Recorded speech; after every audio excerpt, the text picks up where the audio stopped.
എന്നെ കൃഷിയെ ഏറ്റവും സഹായിക്കുന്ന ഒരു ആളാട്ടത് ഇത് വെച്ചൂർ പശുവാണ്.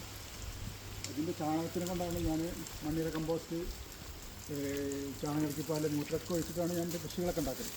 ഞാൻ അത് പറയാൻ നല്ല വന്നത്, നമ്മളിപ്പോൾ നാക്കാലികളൊക്കെ ഉള്ള ആളുകൾ ഞാൻ ഉച്ചവരെ തൊഴുത്ത് കെട്ടും, അല്ല ഉച്ചവരെ പറമ്പിൽ തള്ളത്ത് കൊണ്ടുപോയി കെട്ടി ഉച്ചയ്ക്ക് ശേഷം തൊഴുത്തിലേക്ക് കെട്ടുക. ഇതൊന്നും ഈ പശുവിൻ്റെ പ്രത്യേകത ഇതൊന്നും വെള്ളം നനയ്ക്കാനേ സമ്മതിക്കാത്തൊരു പശു. ഇതിനങ്ങനെ കുളിപ്പിക്കേണ്ട ദിവസമൊന്നുമില്ല. പക്ഷേ ഇപ്പോൾ ഈ ചൂടിനെ കൊണ്ടാണ് ഇത് വെള്ളം നനയ്ക്കാൻ വേണ്ടി ഇങ്ങനെ നിന്നിരുന്നത്. അത്രയും ചൂടാണ്.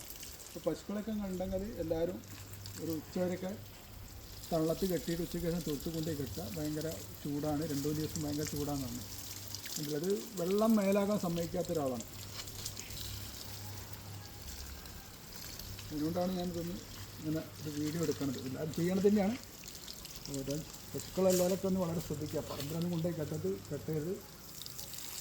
പാടത്തൊക്കെ ഭയങ്കര വെയിലാണ്. നമുക്ക് തന്നെ മനുഷ്യന് തന്നെ നിൽക്കാൻ കഴിയാലും ഉച്ചയ്ക്ക് 2 പ്രാവശ്യമൊക്കെ വെള്ളം കൊടുക്കുക. ഈ വെള്ളം കുളിക്കാനേ സമ്മതിക്കാത്ത ഒരാളത്.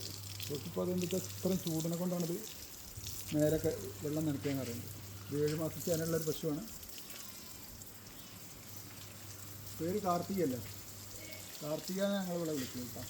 കാർത്തിക നാളിലാണ് ഇതിൻ്റെ ജന്മം. അതുകൊണ്ടാണ് ഇത് ഞങ്ങൾ കാർത്തിക എന്ന് വിളിക്കുന്നത്. എൻ്റെ പോസ്റ്റ് കണ്ട് ഇഷ്ടപ്പെട്ടാൽ ലൈക്ക് ചെയ്യുക, ഷെയർ ചെയ്യുക, കണ്ടു.